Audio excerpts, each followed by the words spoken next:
Bon après-midi à tous. Un accueil chaleureux à tout le monde, tout particulièrement à nos invités de la Pologne, ici, les étudiants. Nous avons le privilège d'avoir la ministre de l'Immigration, de la Citoyenneté et des Réfugiés avec nous pour parler des éléments concernant l'immigration dans le projet de loi C-12.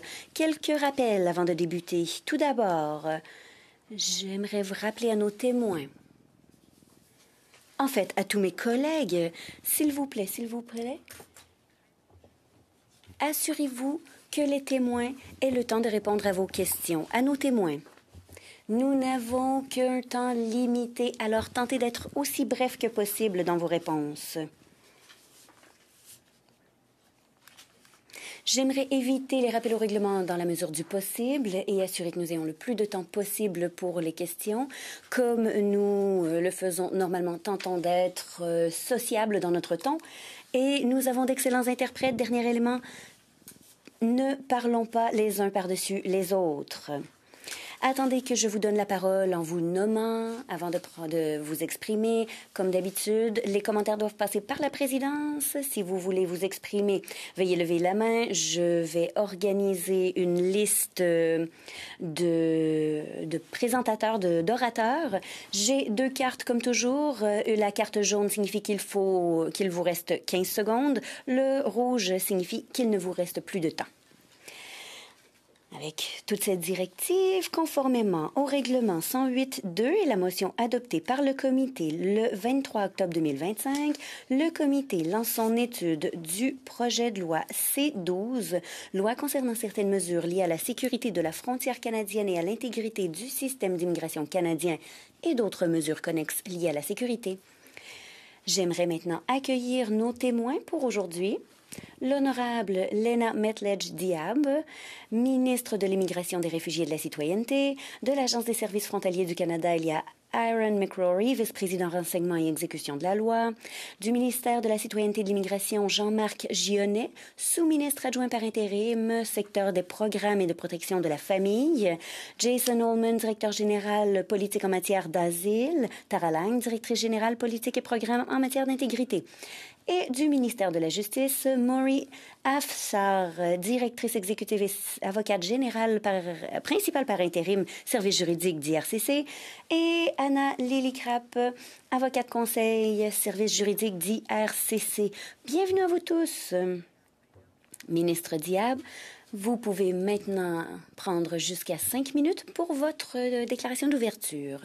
Merci beaucoup, Madame la Présidente, et je remercie aux collègues de m'avoir invité à votre comité. Je suis ici avec beaucoup de soutien. J'espère être en mesure de pouvoir répondre à vos questions afin que vous puissiez faire des recommandations sur vos études. Les systèmes d'immigration et d'asile du Canada reflètent nos valeurs et ils sont équitables, remplis de compassion et fondés sur la primauté du droit. Toutefois, le monde change, les conflits, les pressions climatiques et l'évolution des tendances migratoires entraînent des mouvements de population sans précédent et tous les pays s'adaptent à cette situation. Le Canada doit faire de même en agissant de manière responsable pour maintenir la confiance, préserver l'ordre et faire en sorte que notre système soit équitable.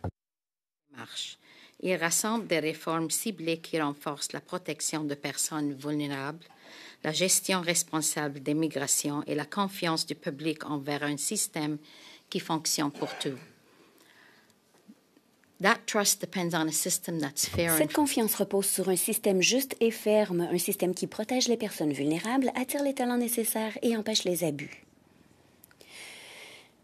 Il doit être contrôlé pour préserver notre intégrité et la confiance du public. Alors, laissez-moi être parfaitement clair, l'asile n'est pas un raccourci à l'immigration. Le projet de loi renforce cette mesure en ajoutant 2 nouvelles règles d'inéligibilité ciblées. D'abord, les demandes d'asile présentées plus d'1 an après l'arrivée initiale au Canada, après le 24 juin 2020, ne seront plus déférées à la Commission de l'immigration et du statut de réfugié.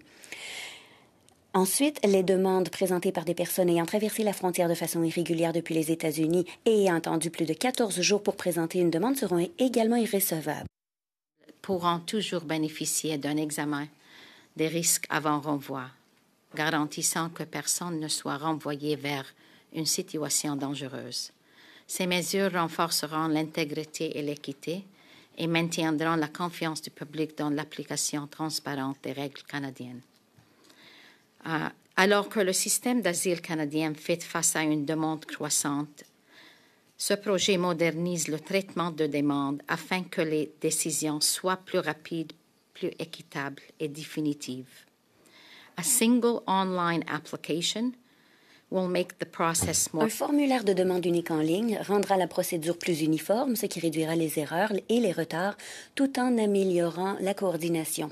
Nous bâtissons donc un système moderne et efficace en augmentant le nombre de dossiers déférés à la Commission qui sont déjà prêts à être entendus. On contribuera à réduire les retards et à faire avancer les dossiers de manière efficace. La Commission sera ainsi en mesure de se concentrer sur les demandes qui se représentent un dossier actif. Parallèlement, et afin d'être prêt à faire face à de futures crises, le projet de loi prévoit des pouvoirs de gestion des documents d'immigration à plus grande échelle et il permet de suspendre, d'annuler et de modifier temporairement les visas de permis, protégeant ainsi la population canadienne tout en conservant une certaine souplesse. Ces mesures rendent le système plus adaptable, plus viable et tourné vers l'avenir. L'efficacité et le contrôle doivent aller de pair avec la responsabilité et la confiance. C'est essentiel pour renforcer la coopération et la responsabilité. Partagée au sein du gouvernement et avec les provinces et les territoires, de manière sécuritaire et transparente, tout en renforçant la protection de la vie privée. Des accords écrits définiront avec précision quelles informations peuvent être échangées, comment elles peuvent être utilisées et les limites strictes de leur divulgation à des organismes étrangers. En renforçant la coopération entre les gouvernements et en protégeant la vie privée, ces réformes favorisent des décisions plus rapides, une plus grande intégrité et un meilleur service, tant pour les personnes nouvellement arrivées que pour les Canadiens et Canadiennes. Ce projet de loi ne vise pas à fermer des portes, mais plutôt à prendre des mesures responsables pour les garder ouvertes, avec un équilibre entre la compassion et le contrôle, entre la rapidité et l'équité, et entre la modernisation et la responsabilité. Il donne au Canada un système en lequel ils peuvent avoir confiance. Merci, Madame la ministre. Maintenant, nous allons passer à la première ronde de questions. 6 minutes. Nous allons débuter avec Madame Rempel-Gardner. Quel gâchis! Il y a plus de 300 000 demandes d'asile. Ça prendra 25 ans pour combler les arriérés. Votre gouvernement a dépensé plus de 2 milliards de dollars sur des chambres d'hôtel pour de faux demandeurs d'asile. De faux demandeurs d'asile qui obtiennent des ressources auxquelles les Canadiens ne sont même pas admissibles. Madame la ministre... Amnesty International et des groupes de militantisme disent que les dispositions dans le projet de loi C-12 ne sont pas constitutionnelles. Certains se préparent même une contestation et il pourrait y en avoir près de 24 000 de ces contestations. Est-ce que vos fonctionnaires se préparent à défendre les dispositions de ce projet de loi devant les tribunaux à l'avance? Merci pour cette question. Il y a 2 parties ici.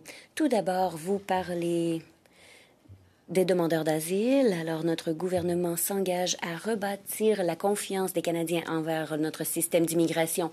Madame la ministre, je vous ai posé une question ciblée. Alors, je m'attends à une réponse ciblée. Avez-vous demandé à vos fonctionnaires de commencer à se préparer pour des contestations juridiques pour défendre votre projet de loi devant les tribunaux? Vous nous demandez de l'appuyer et il y a de bonnes chances qu'il y ait des contestations. Alors, avez-vous commencé à vous préparer? Merci pour la question. Encore une fois, l'intention des mesures d'irrecevabilité sont là pour protéger l'intégrité et l'efficacité de notre système de demande d'asile. Merci. Alors, je vais prendre ça comme un non. Avec ce que vous venez de nous servir. C'est malheureux parce que vous nous demandez d'appuyer ce projet de loi. Pratiquement toutes les associations juridiques au pays le qualifient d'anticonstitutionnel et vous ne pouvez nous répondre à savoir si vos fonctionnaires se préparent à une contestation juridique. Serait-il juste de caractériser la situation comme étant une tentative du gouvernement de renvoyer le gâchis dans le système de demande d'asile aux tribunaux. Je ne sais pas de quel gâchis vous parlez, mais ni la Charte ni la Convention des réfugiés demandent une forme particulière de procéder pour déterminer les réfugiés, le statut de réfugié.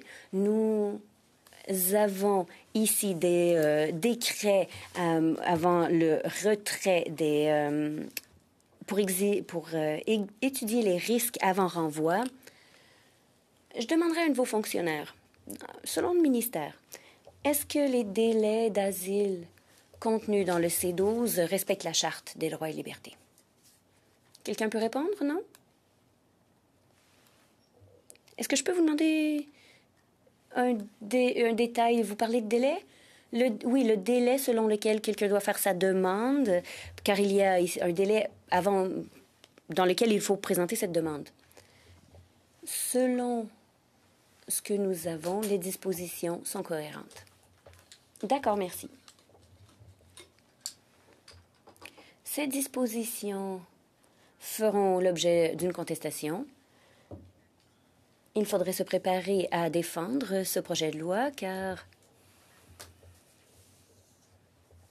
il semble les gens verront vraiment les dispositions du projet de loi comme étant le gouvernement qui se débarrasse de ses responsabilités, les renvoie aux tribunaux.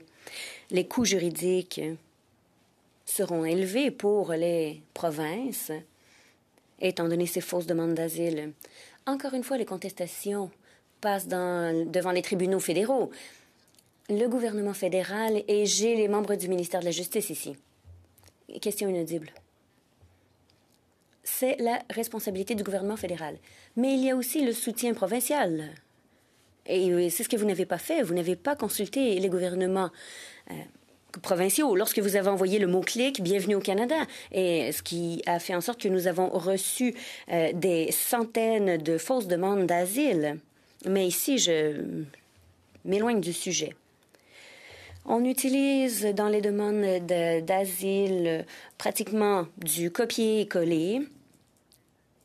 Il y a des dispositions contenues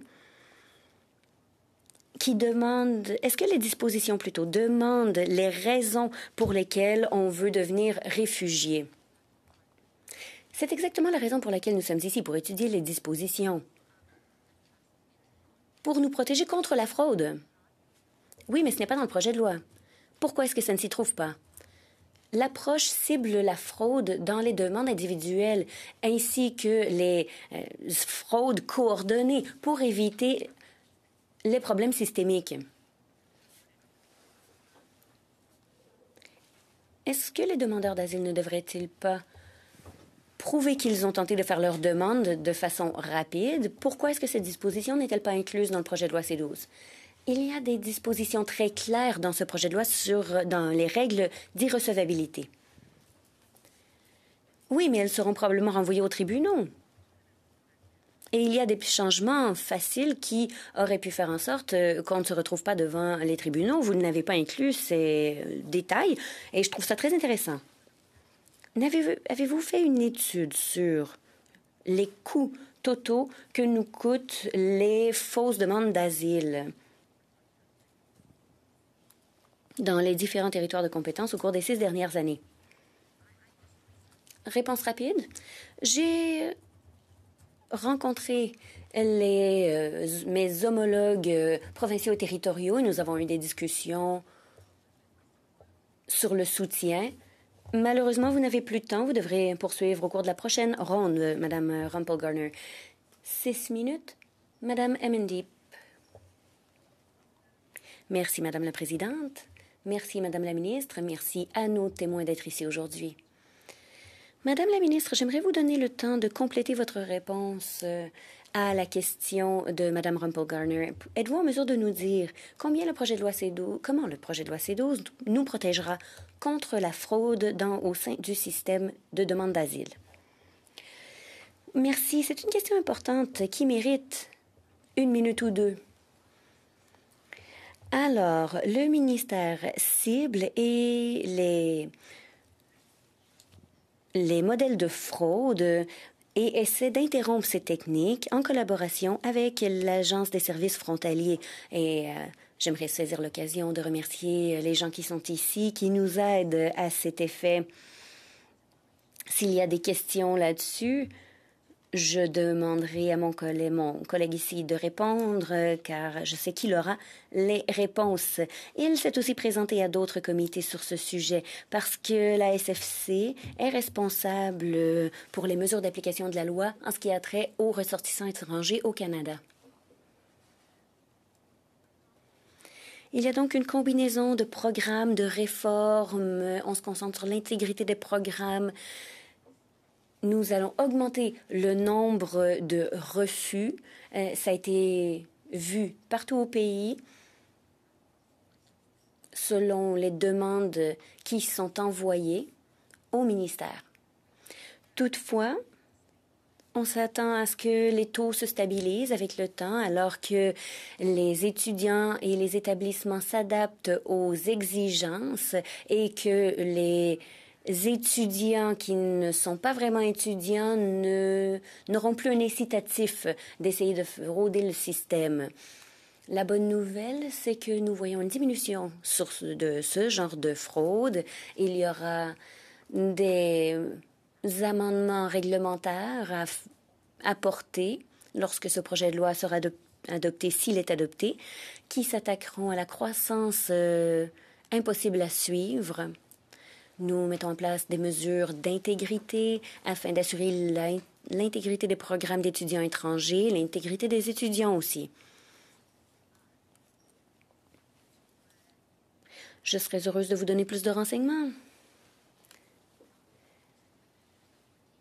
Le projet de loi et les mesures qui ont été mises en place avant font en sorte que le système découvre la fraude, mais implique aussi des désincitatifs.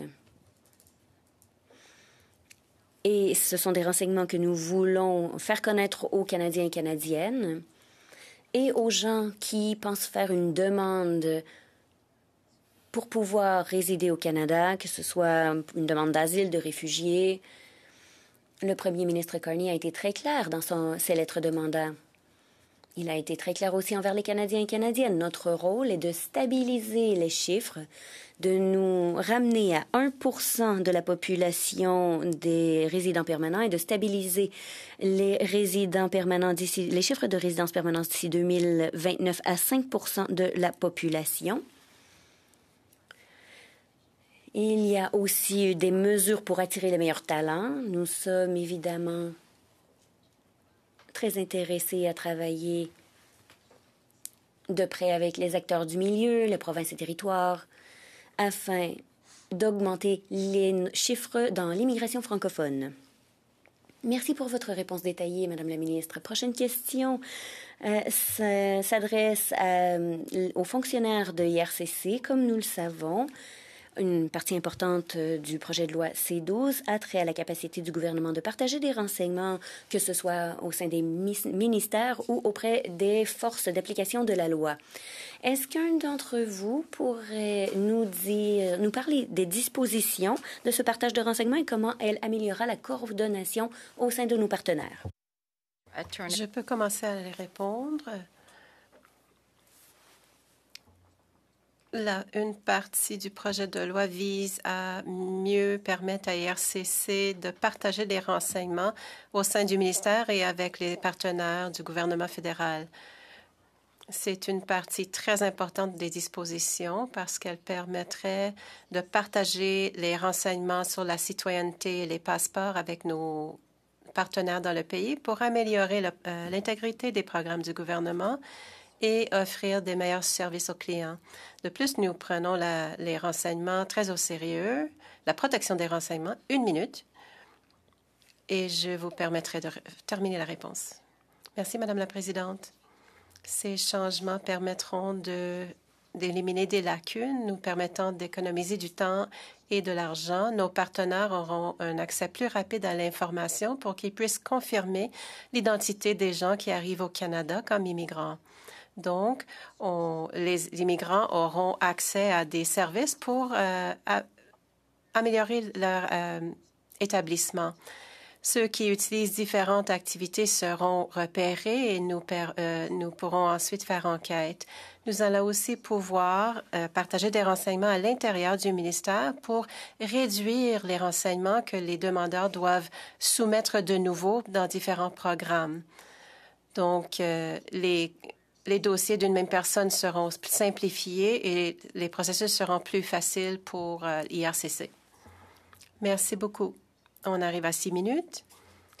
Nous passons. Oui, merci. Bienvenue à notre comité. C'est à vous, 6 minutes. Microphone, s'il vous plaît. C'est bon, il faut qu'il actionne, d'accord. Donc, ça me fait plaisir de vous rencontrer, Madame la ministre. Bon, vous le savez, les demandes de réfugiés s'accumulent. Il y a un retard dans les traitements. Souvent, les personnes qui revendiquent le statut sont intégrées dans leur communauté, puis apprennent 2-3 ans après si elles sont ou pas reconnues dans leur statut de réfugié. Ça prend 8-9 mois avant d'avoir leur permis de travail. Donc, il y a une accumulation. Et en ce sens, je me demande comment vous allez faire comme ministre avec les pouvoirs qui vous sont impartis dans la partie 6 du projet de loi où on prévoit que toutes les demandes jugées recevables par l'agent atterrissent sur votre bureau avant d'être approuvées finalement. Donc, ça veut dire qu'un agent fait le travail. Normalement, si c'est approuvé, le fait circuler, mais là, il y a un arrêt sur votre bureau. Vous ne trouvez pas que vous êtes pas mal occupé puis que pour être capable de traiter dans des délais raisonnables les demandes d'asile et de réfugiés qui vont atterrir sur votre bureau? Je suis un peu surpris. Il me semble que vous avez pas mal de travail à faire déjà. Merci beaucoup pour ces questions. Vous êtes complètement. Je suis d'accord avec vous. Il y a beaucoup de travail à faire. Alors, c'est pour sa raison que je suis ici avec beaucoup de compétences qui sont assis avec moi. Excusez-moi, Madame la Présidente, juste me dire si vous pensez, comme ministre, être capable de traiter dans des délais convenables tous les dossiers qui vont atterrir sur votre bureau pour avoir votre accord. Parce que, dans le fond, c'est ce qui est prévu dans le projet de loi. Donc, comme vous êtes déjà inondé, je me demande comment vous allez y arriver. Et juste me dire, dans le fond, répondre à ma question simplement et assez rapidement, s'il vous plaît, ça sera apprécié. Oui, absolument. Je veux demander, M. Gino. Oui, merci pour la question. En ce qui concerne, oui, en effet, on va prévoir une augmentation des demandes qui seront irrecevables à la CICR.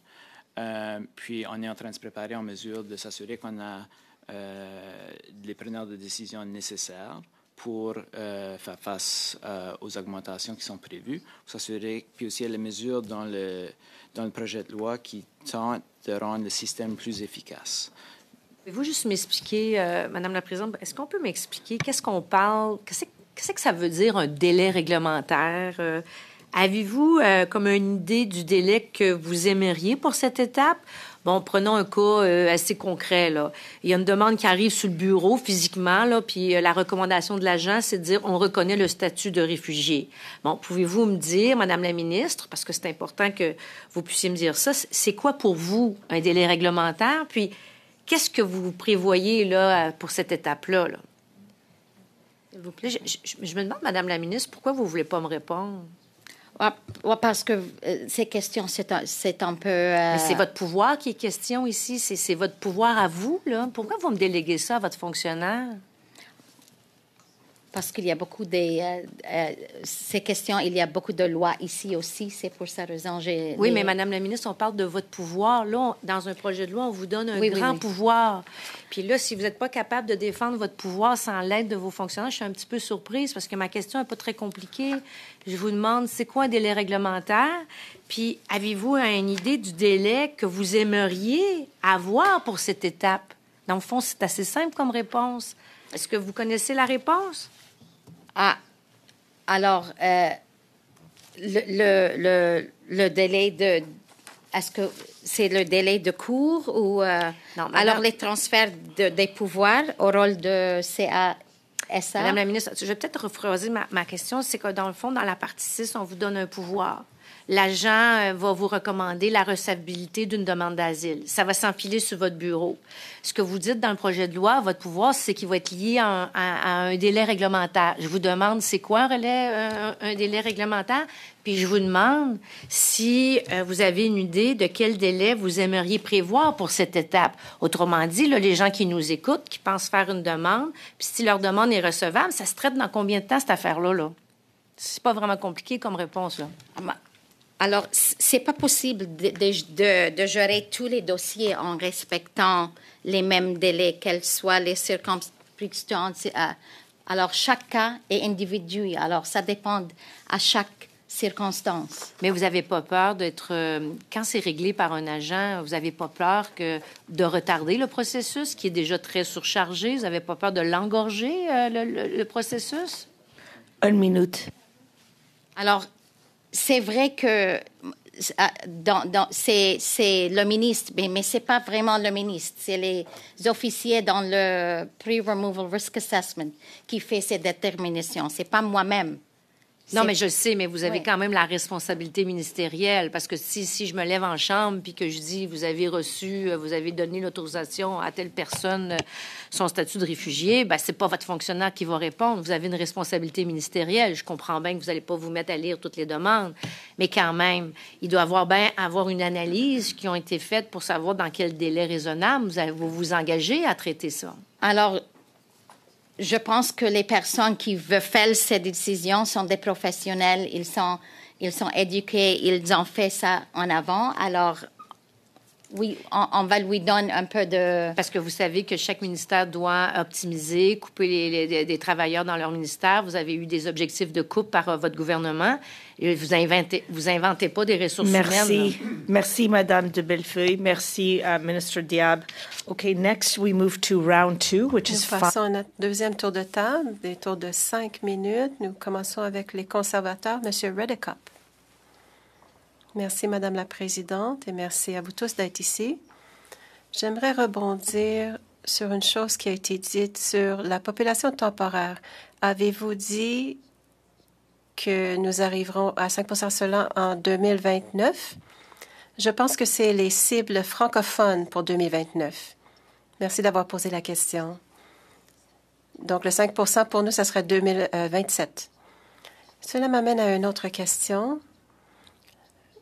Dans 2 jours, il faut remettre le plan sur les niveaux. Quand est-ce que ce sera présenté? Merci pour la question. La semaine dernière, le premier ministre a dit que la planification des cibles d'immigration ferait partie du budget qui sera présenté le 7 novembre. Merci. Le projet de loi C-12 créer une nouvelle autorité dans la loi sur l'immigration et donne au gouvernement le pouvoir d'annuler des demandes d'asile. Évidemment, on a ajouté cela pour qu'on l'utilise. Donc, quelle demande est-ce que vous avez l'intention d'annuler? Réponse. Le projet de loi n'a pas été rédigé avec cet objectif. Nous ne visons aucune demande précise. Donc, vous avez créé une nouvelle partie à intégrer dans la loi et vous n'avez pas l'intention de vous en servir? Je ne dis pas que nous ne en servirons pas, mais nous ne l'avons pas créé avec cette intention. En fait, cela découle de la période de la COVID. Ce sont des idées qui ont été proposées en 2024 concernant les niveaux de 2024. Et cela fait plus d'une année qu'on y songe. Donc, le 23 septembre, votre fonctionnaire a comparu et il a dit que le nouveau pouvoir permettrait d'annuler beaucoup de demandes. Par exemple, pour les visas obtenus sous fraude, nous voulons les annuler en masse. Est-ce que vous voulez vous en servir pour les faux demandeurs d'asile? C'est certainement une mesure concernant laquelle je pourrais faire des recommandations, mais je dois faire des recommandations au gouverneur en conseil et avoir son accord. Donc, maintenant, nous y allons au cas par cas. Nous proposons ces dispositions pour essayer de traiter ou de voir à l'intérêt public, qu'il s'agisse d'une question de sécurité nationale ou de santé ou de fraude à grande échelle. Donc, est-ce que vous êtes d'accord qu'il faut utiliser cette autorité pour annuler les demandes des gens qui présentent de fausses demandes? Oui, il s'agirait pour utiliser ça pour la fraude en masse. Et quelles sont d'autres situations où vous vous serviriez de ce pouvoir d'annulation en masse? Je reviens à ce que je dis. Les dispositions ne sont pas censées empêcher les gens à protéger d'avoir accès à l'asile. Donc, qui est-ce que vous voulez empêcher? Les gens qui vont s'adonner à la fraude en masse pour diverses raisons. Et il faudrait justifier de façon transparente l'utilisation de ces pouvoirs parce que nous donnons des comptes au grand public. Est-ce que vous avez des exemples dont vous avez discuté au sein du ministère? Oui, donc si on revient à la COVID, si ces dispositions avaient existé, on aurait fait les choses autrement. Comme quoi? Par exemple, accepter toutes les demandes qui étaient soumises. 1 minute. Donc, toutes les demandes auraient été annulées. Donc, on a continué à accepter des demandes, mais nous n'avons pas pu faire entrer personne sur le territoire. C'est ce qui est arrivé. Donc, après le COVID, nous vivons avec les conséquences. Donc, nous avons plus de 300 000 demandes en attente. Est-ce que c'est votre méthode pour réduire l'arriéré? Encore une fois, les dispositions n'ont pas l'objectif d'empêcher les gens qui ont le droit de venir. Nous voulons empêcher des grands groupes d'individus qui sont là à cause de la fraude. Par exemple, vous parlez des 300 000 demandeurs de fraude, demandeurs d'asile. Nous ne donnons pas au gouvernement le pouvoir d'annuler ces demandes-là. Alors, si je comprends bien, cette loi ne vous donnera pas de nouveaux pouvoirs. Oui, mais pas sur une base de cas par cas. Merci, M. Redekop. Merci, Madame la ministre. Nous passons maintenant à Madame Salma Zaïd. Vous avez 5 minutes. Merci, Madame la Présidente. Merci à tout le monde qui est ici pour notre étude importante. Madame la ministre, mes commettants me disent qu'il faut soumettre les mêmes renseignements plusieurs fois pour leurs demandes, dans toutes les demandes concernant la résidence permanente, ensuite la citoyenneté, et cela complique les choses pour les demandes. Pourriez-vous nous parler des dispositions qui vont permettre de remédier à cette difficulté? Merci pour la question.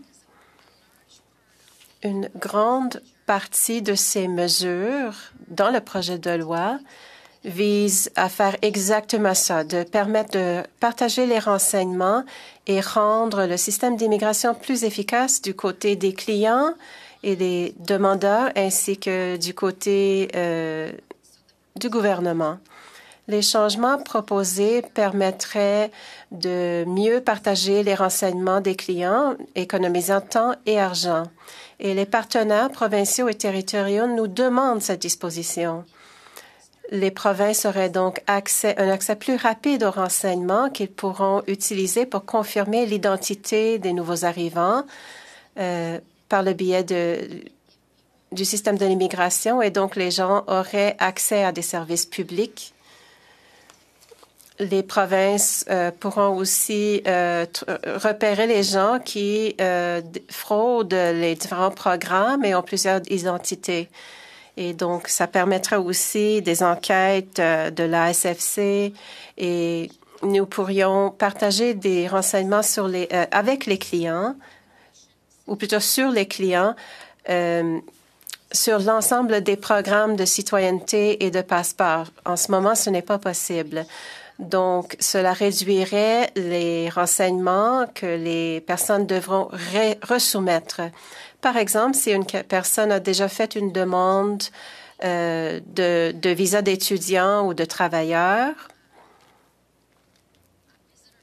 ou même un visa de visiteur. Si la personne veut ensuite demander la résidence permanente, nous pourrons nous servir des mêmes renseignements et vérifier ces renseignements pour nous assurer que ce sont les mêmes renseignements qui sont fournis.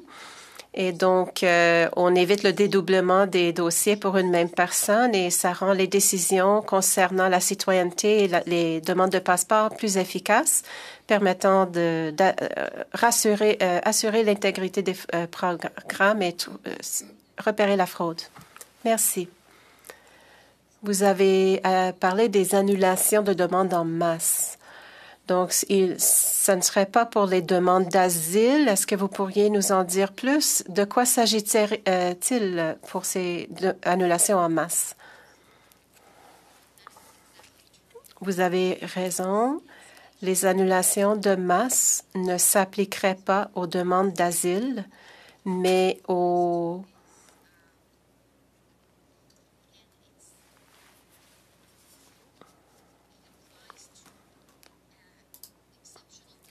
cas exceptionnels qui ne sont pas définis dans la loi parce que il faut quand même donner un maximum de discrétion au gouverneur en conseil. Mais il pourrait s'agir comme des situations comme la pandémie ou des menaces à la sécurité canadienne. Donc, ces mesures nous permettront d'intervenir en cas de fraude à grande échelle. Donc, cela permettra d'annuler des documents d'immigration ou des suspensions de documents ou de demandes de documents. Et aussi, les demandes d'asile ne sont pas couvertes par ces pouvoirs.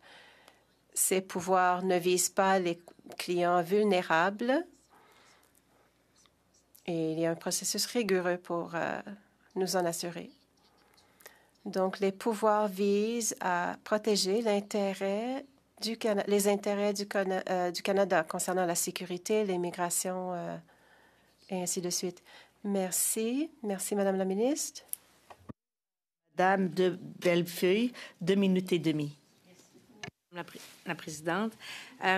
Madame la ministre, dans le projet de loi, ce qui est prévu, c'est qu'un demandeur, une personne ne peut pas faire sa demande de réfugié d'asile après 1 an qu'il vive au Canada. Et je me pose certaines questions parce que certaines personnes pourraient se retrouver dans une situation où, après 1 an, la situation dans leur pays a changé. Et que, donc, le retour peut mettre en péril leur vie. Alors, qu'est-ce qui arrive avec ces personnes-là qui, après 1 an, font une demande d'asile parce que, dans leur pays, la situation a changé? Qu'est-ce qui va arriver à ces gens-là? OK, merci pour ces questions. On a envisagé cette question. Alors, si il y a des changements après 1 an, les personnes touchées par ces nouvelles interdiction aura accès à un examen de risque avant renvoi. That's the pre-deportation assessment. So, s'il est présenté dans les délais réglementaires, une demande sur soi au renvoi jusqu'à ce que l'IRCC prenne une décision relativement au risque auquel la personne pourrait être soumise. Merci, madame. Donc, on parle sécurité dans le pays ou peut-être que la personne du pays où à l'origine, par exemple, l'homosexualité est très, dans le fond, vive une répression parce qu'il peut se passer plein de choses. Donc, tous les motifs qui mettraient en péril la sécurité de la personne, même après 1 an, la personne pourrait faire un examen des risques avant renvoi. C'est ça que j'ai compris. OK? Au niveau de l'irrecevabilité de la demande, pourquoi on a choisi le 20 juin comme date butoir? Y a-t-il une raison qui explique le 20 juin comme date butoir? Oui, il y a une bonne réponse pour cette date, parce que c'est la date que Canada a commencé à... 30 secondes. Qu'est-ce que c'est en français? Canada a commencé à... They started to attract people coming into the country. C'est la date à laquelle on a commencé à attirer les gens chez nous. leur entrée. C'est la raison pour laquelle nous avons choisi cette date. C'est tout. On va vous donner des Merci, petites secondes. Madame de Bellefeuille. Merci, Minister. Okay, next we have 5 minutes for Mr. Menegas. 5 minutes, Monsieur Menegas. Merci, Madame la Présidente. Merci à la ministre et aux fonctionnaires d'être ici aujourd'hui. Ghulam Hussein, un Pakistanais qui a été reconnu coupable au Royaume-Uni pour des activités sexuelles d'un adulte avec un enfant, et pourtant il a été permis d'entrer au Canada. Comment est-ce que ça peut se produire? Merci pour la question.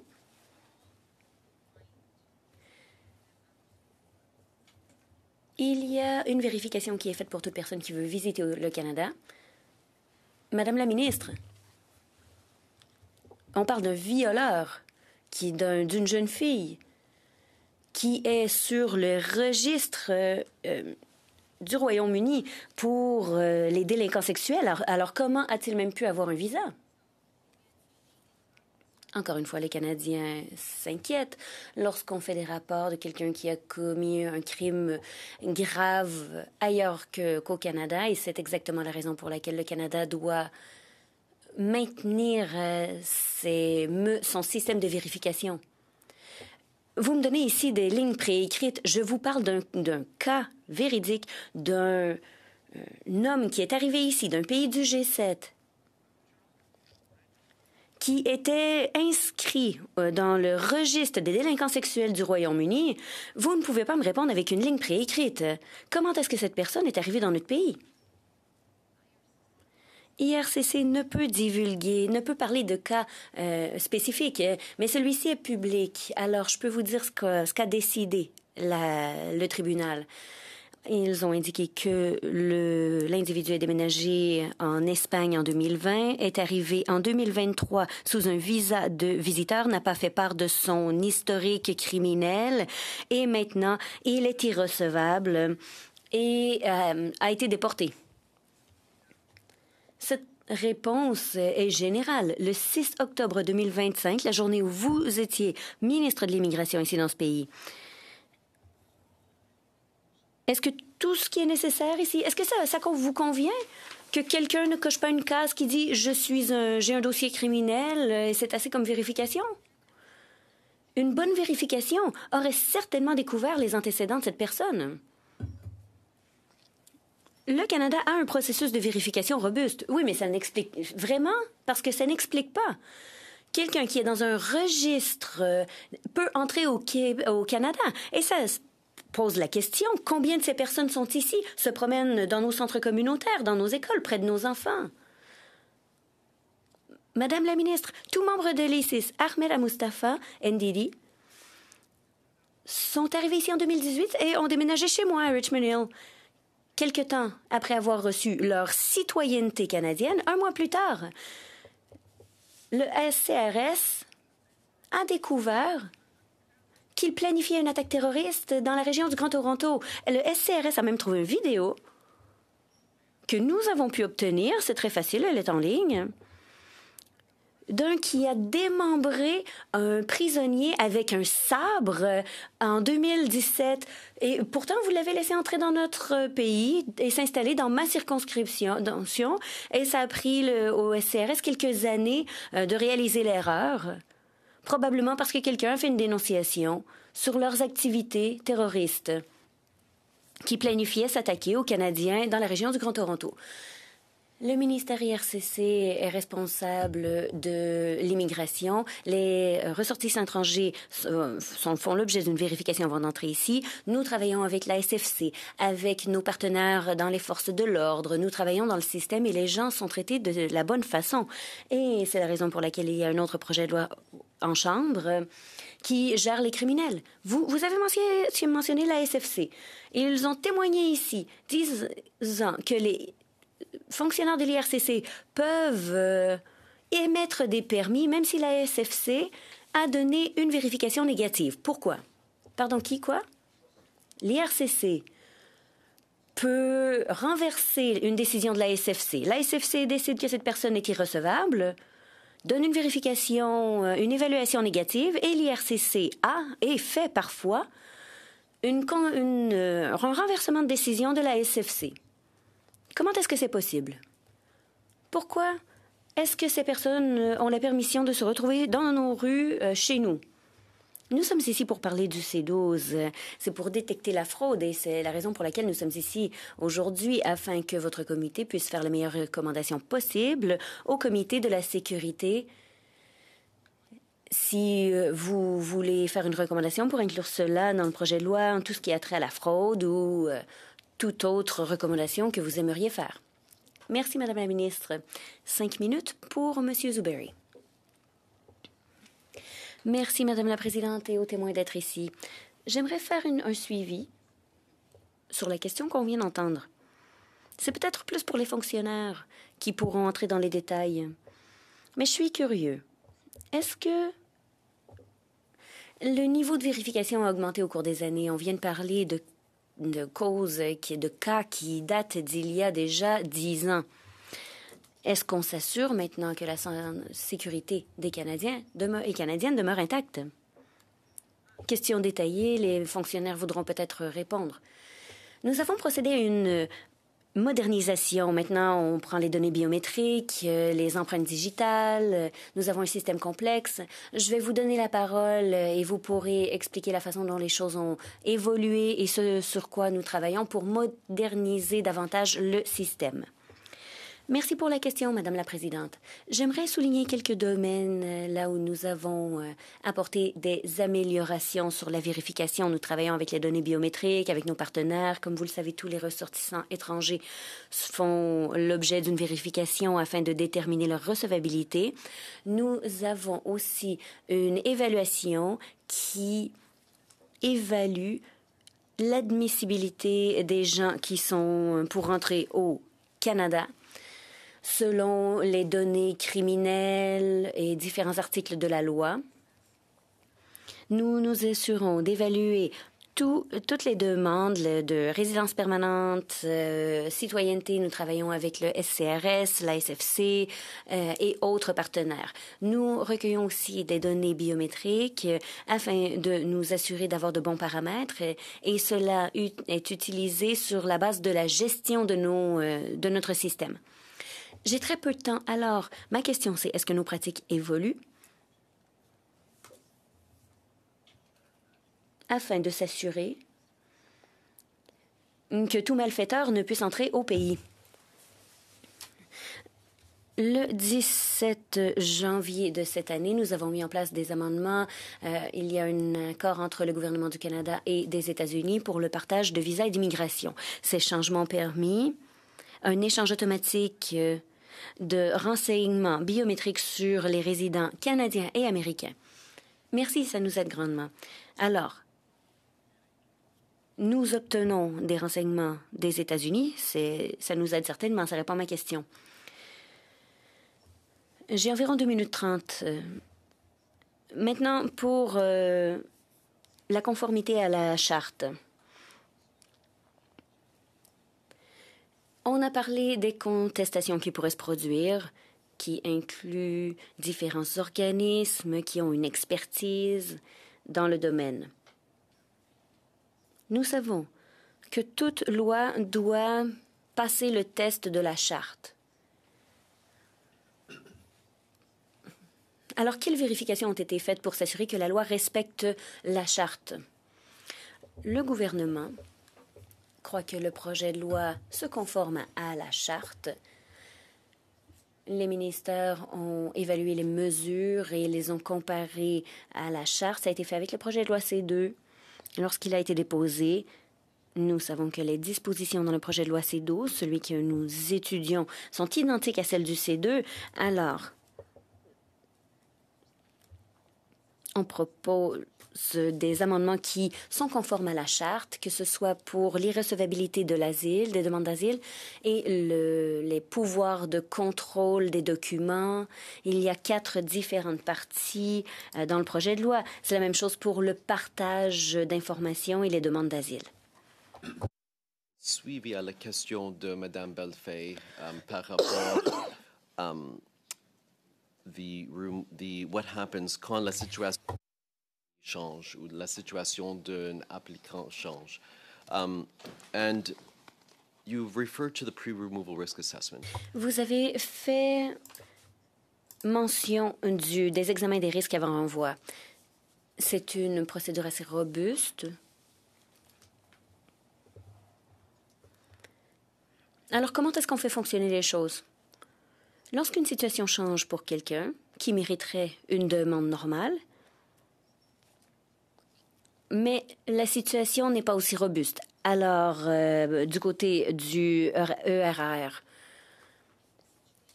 si la situation change pour cette personne, elle peut le déposer comme preuve au cours de l'examen des risques avant renvoi. On parle de professionnels formés qui mèneront ces audiences juridiques et qui pourront confirmer les faits.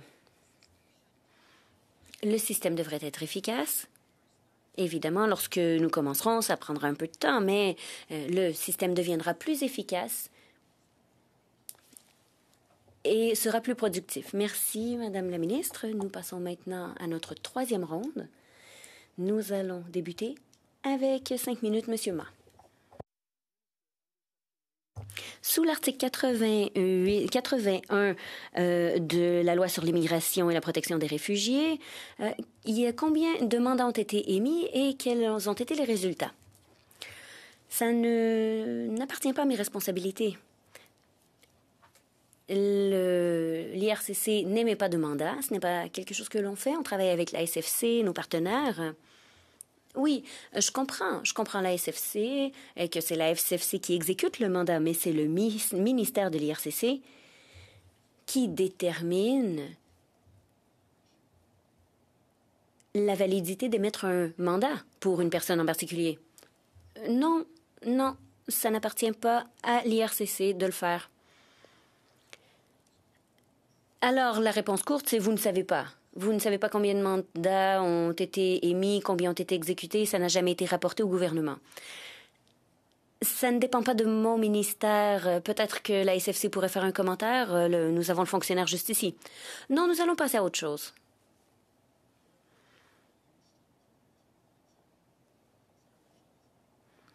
Votre ministère laisse entrer des gens et vous perdez leurs traces. C'est ce que la GRC et la SFC ont déclaré dans d'autres séances.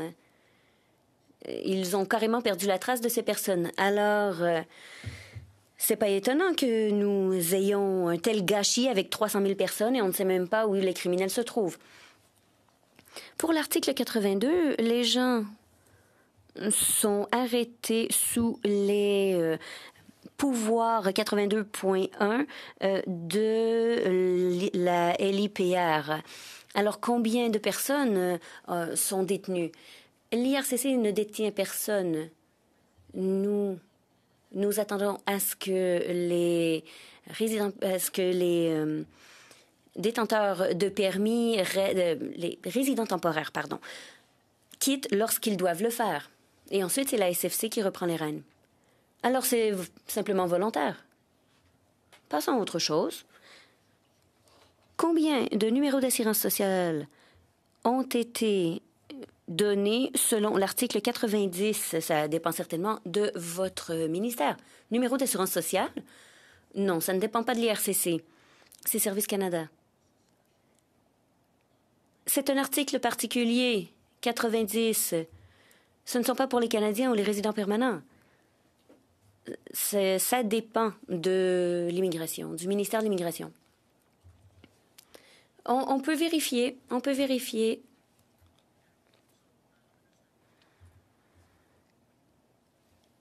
Est-ce que vous savez combien de mesures de renvoi ont été émises et combien ont été exécutées? Vous n'avez pas ces chiffres non plus. Alors là où je veux me rendre, c'est que beaucoup de ces données ne sont pas disponibles pour le Parlement, pour les Canadiens et Canadiennes. Alors, comment est-ce qu'on s'attend à avoir un ministère transparent et digne de confiance alors qu'on n'a pas ces données, qu'il n'y a pas de rapports réguliers qui sont faits au Parlement et aux Canadiens et Canadiennes? Encore une fois, nous sommes ici pour parler du projet de loi C-12, comment le renforcer, les recommandations qui sont à faire. Oui, et c'est ce que je veux dire. Vous avez ici la possibilité, avec le projet de loi C-12, d'appliquer et d'améliorer ces mesures, tant qu'à y être. Alors, laissez-moi passer au dernier élément. J'aimerais répondre. On me dit que ces données sont disponibles sur le site Web de l'ASFC. Quelles données? Monsieur McCrory, vous voulez répondre? Nous publions sur notre site Web tous les inventaires, incluant les mandats d'arrêt. Ce sera dans notre inventaire de personnes recherchées. C'est couvert pour les renvois. Il y a ceux qui ne sont pas possibles, etc.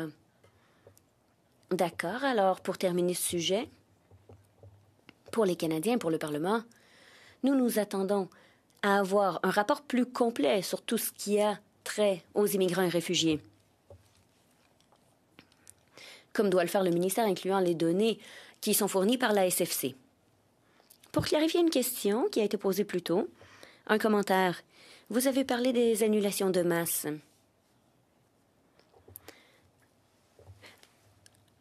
Pour la voie de Hong Kong, il y a plus de 20 000 demandeurs. Désolé, vous n'avez plus de temps. Vous devrez poursuivre votre question plus tard. Merci. Merci, Madame la ministre. 5 minutes pour Madame Sodi. Merci, Madame la Présidente. J'aimerais demander aux gens du ministère de la Justice de répondre à mes prochaines questions. Ce projet de loi présente 2 nouvelles règles d'irrecevabilité qui ne permettent pas aux gens de faire une demande d'asile s'ils sont au Canada depuis plus d'1 an ou s'ils ont traversé de façon irrégulière des États-Unis et attendent plus de 14 jours pour faire leur demande. Pouvez-vous expliquer la raison pour laquelle ce projet de loi est conçu ainsi et pourquoi ces délais particuliers? Madame Afzal? En termes de pourquoi, c'est que ça dépend de la logique. Ça serait Jason ou Jean-Marc qui pourrait vous répondre. Ce qui a trait à la charte et tout l'attrait légal, ce serait moi. Monsieur Holman, ces dispositions sont là pour protéger le système en ce qui a trait à l'augmentation des demandes et pour mettre en place des incitatifs. Les 14 jours visent à respecter l'accord entre les pays tiers avec les États-Unis. Donc, n'importe qui traverse la frontière de façon irrégulière en 14 jours est sujet à cet accord et retourne aux États-Unis. Après 14 jours, cette règle ne s'applique plus. Alors, il y a des situations particulières. Ici, certains essaient d'éviter l'accord que nous avons et de pouvoir rester ici. En ce qui a trait à la période d'1 an, c'est facile à comprendre, en fait. C'est que beaucoup de demandes sont faites dans l'année de l'arrivée au Canada, et nous tentons simplement de créer un désincitatif pour les gens qui veulent simplement prolonger leur séjour. Avec ces dispositions, quel effet, selon vous,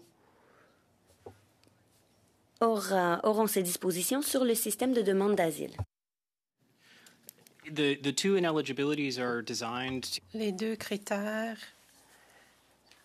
vise à éviter qu'on ait une trop grande nombre de demandes soudaines. Donc, on va procéder à l'évaluation des risques avant renvoi qui ont les mêmes critères que les protections de la Commission de l'immigration et du statut de réfugié. Donc, les personnes qui ont recours à ces 2 programmes ont les mêmes protections. Les autres mesures concernent des réformes au système du point de vue d'essayer de simplifier les éléments où nous avons vu trop de demandes. Donc, on essaie de faciliter les choses qui font des demandes. Par exemple, le fait de demander juste une fois les renseignements au lieu de poser la question 3 fois ou demander les renseignements 3 fois. Madame la ministre,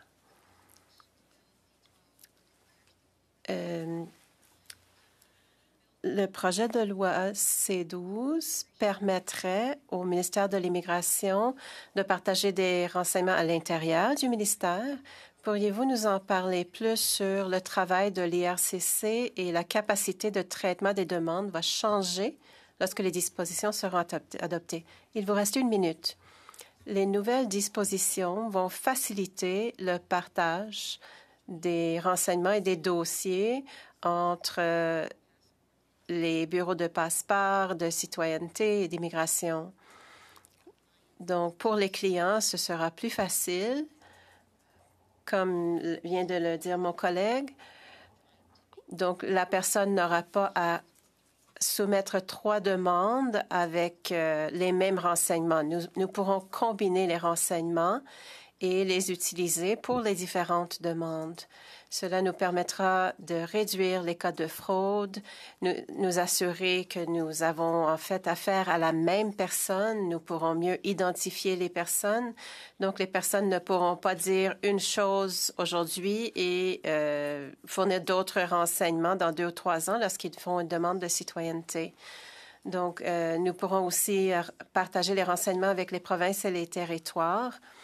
Ce n'est pas le cas actuellement, mais avec la mise en œuvre, ça va nous permettre de dicter les accords à conclure avec les gouvernements provinciaux et territoriaux en termes de ce que nous pouvons partager et la manière dont les provinces et les territoires s'en servent, la manière appropriée. Donc, il y a beaucoup de garde-fous dans la loi.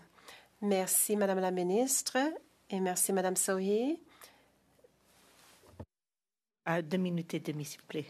Merci beaucoup, Madame la présidente.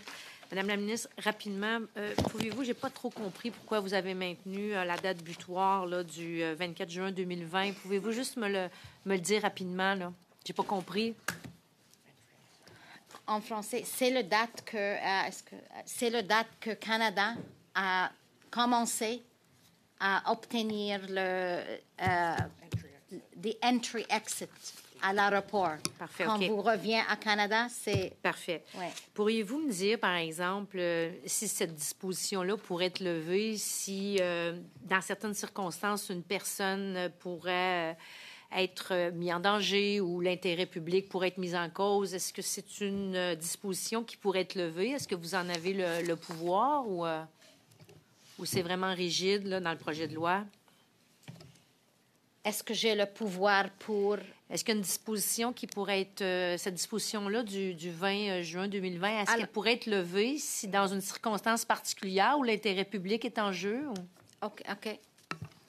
Donc, le date est là, comme Madame la ministre a indiqué, parce que c'est le date où le système entrée-sortie a commencé. On a la crédibilité des données pour savoir que quelqu'un a vraiment rentré. Parfait. Donc, on utilise cette Pouvez-vous répondre à ma date-là. question, parce que j'ai juste 2 minutes et demie. Est-ce que, dans un cas, est-ce que cette disposition-là pourrait être levée si on a une situation où l'intérêt public, par exemple, peut être en cause? On ne prévoit pas changer le date. Parfait. Madame la ministre, ce qui m'inquiète, puis je pense que ce qui inquiète le Bloc québécois, c'est qu'avec les changements législatifs, on veut vraiment s'assurer que ceux qui ont besoin de protection passent pas dans les mailles du filet puis ne reçoivent pas la protection nécessaire. Et on est vraiment inquiet sur le fait que l'évaluation de risque avant en renvoi, quand on regarde les statistiques, là, on le sait que le taux de succès ou le taux d'obtention de rester ici est assez faible. Et on est inquiet que c'est la seule mesure là, qui reste pour dernier recours pour une personne qui demande le statut de réfugié et l'asile. Dans le 14 jours, Madame la ministre, on sait que, bon, après 14 jours, on va mettre en place, si la personne a rentré illégalement ou quitte au Canada après 14 jours, on le sait qu'il y a des pays. On prend Haïti. Alors, si on a une personne en provenance des États-Unis qui est d'origine haïtienne, on ne peut pas le renvoyer parce que c'est un pays où il y a un moratoire de renvoi. Donc, est-ce que le projet de loi répond au fait qu'on ne va pas laisser une personne qui a besoin de protection sans avoir tout le fardeau de la preuve pour prouver qu'il vient d'un pays où sa sécurité est vraiment en péril? Merci, Madame de Bellefeuille. We're just going to have to respond to that in the next round. I'm sorry about that. Il va falloir répondre lors du deuxième tour. Nous avons M. Davis pour 5 minutes. Merci, Madame la Présidente. Madame la Ministre, le gouvernement fédéral a dépensé 1 milliard de dollars pour des chambres d'hôtel pour des demandeurs d'asile. Dans ma région, il y avait 5 065 dollars. Comment est-ce que vous avez pu décider que c'était correct d'enlever 1406 salles de chambres d'hôtel, de les retirer du marché pendant 6 mois? Il y a eu des pressions, en particulier en Ontario et au Québec, pour les municipalités. Le gouvernement fédéral a accordé des fonds aux municipalités pour les aider avec cette pression. Et je puis vous dire qu'aujourd'hui, il n'y a plus de demandeurs d'asile dans les chambres d'hôtel. Donc, les chambres d'hôtel ont été libérées pour le marché. J'y reviendrai. Le maire de Niagara Falls en a parlé avec moi et il a dit que lorsque les touristes viennent visiter la région, ils ont besoin de chambres d'hôtel. Et les répercussions sur les restaurants et les attraits touristiques, les événements, même une visite guidée près des chutes, ce sont les grands secteurs à Niagara. Nous avons besoin de des touristes. Dans votre analyse, est-ce que vous avez fait une analyse des répercussions négatives sur le PIB régional de Niagara, étant donné que vous avez enlevé les meilleures chambres d'hôtel du marché? Encore une fois, je ne peux pas maintenant confirmer ou nier ces faits-là. Je ne les connais pas, les faits précis à Niagara. Mais je puis vous dire qu'en ce moment, il n'y a plus de demandeurs d'asile dans les chambres d'hôtel.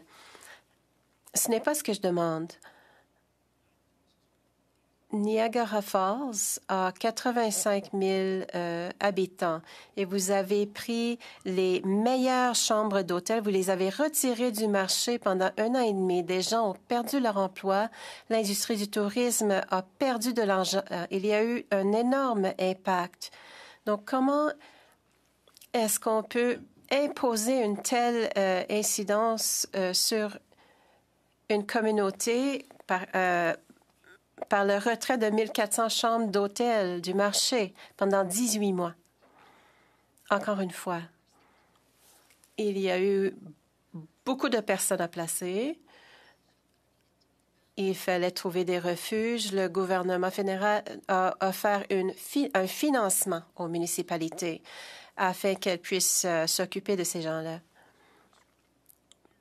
Madame la ministre, Olivia Cha, la mairesse de Toronto, a dit qu'elle devra augmenter les impôts pour pouvoir financer les services aux demandeurs d'asile.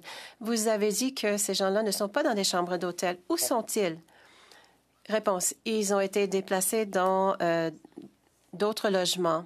Encore une fois, certains demandeurs d'asile ont du travail, certains fréquentent l'école, ils ont des permis de travail ou d'études. Donc, ces personnes-là travaillent dans vos collectivités. Ceux qui ne pourront pas rester parce que leurs demandes ne sont pas fondées, eh bien, nous allons leur demander de partir. Mais ceux qui restent seront des personnes protégées et auront des permis de travail. Le premier ministre Ford a dit il y a quelques mois, il voulait offrir des permis de travail, mais je puis vous dire que c'est l'IRCC qui émet ces permis, nous nous assurons qu'il ne s'agit pas de criminels. Donc, il y a des gens qui travaillent et qui habitent dans les collectivités. Merci. Ils vivent dans des collectivités, mais la mairesse de Toronto a dit qu'elle devra augmenter les taxes résidentielles de 2 pour pouvoir réagir à l'incidence des chambres d'hôtel qui ont été perdues à Toronto. Donc, comment est-ce qu'on peut revenir de se rétablir de ces répercussions économiques? Au début, le financement visait des logements à court terme. Ce n'est plus le cas. Maintenant, nous offrons des logements à long terme. Par exemple, il y a la collectivité de Peel. Merci, Madame la ministre. Merci, Monsieur Davies. Nous allons passer à Madame Saïd pour 5 minutes. Merci, Madame la Présidente. Je reviens à partage des informations. Donc, l'IRCC partagerait des informations avec d'autres ministères pour permettre aux nouveaux arrivants d'avoir accès à des programmes et des services auxquels ils ont droit. C'est bien cela? Oui, nous allons pouvoir faire les choses plus rapidement et plus efficacement si les provinces ont accès à ces renseignements-là dans une source à guichet unique. Comment est-ce que cela va bénéficier aux provinces, ou plutôt aux nouveaux arrivants? Réponse. Je prends le gouvernement fédéral comme exemple.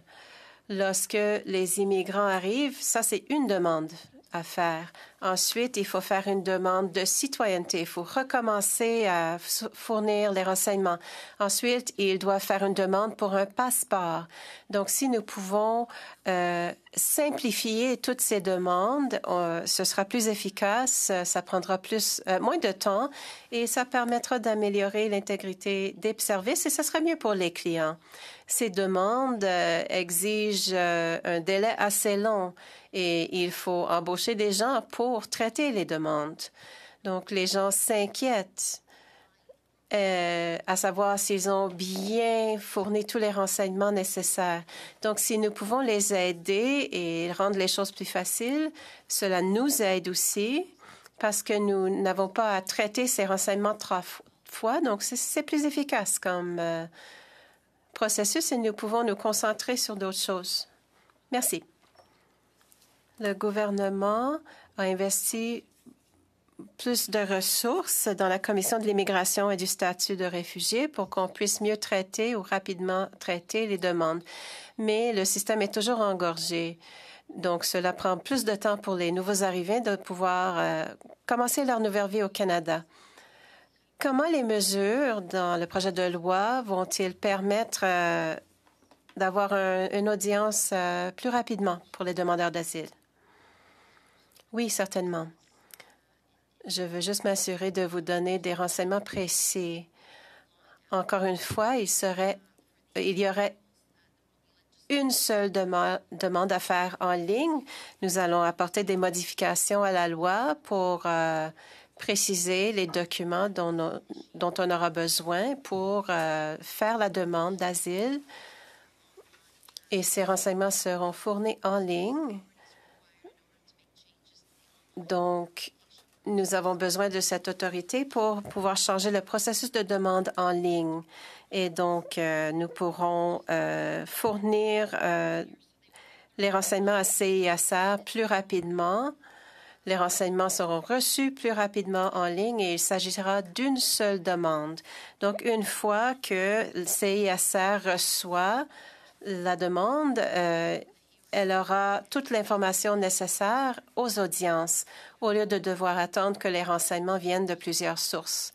Donc, les changements feront en sorte que les exigences soient pareilles si on fait une demande sur le territoire du Canada ou à un point d'entrée.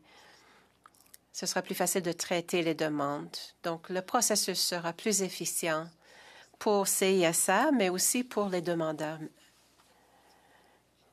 Et quelle est la réduction des délais d'attente qu'on prévoit grâce à ces changements?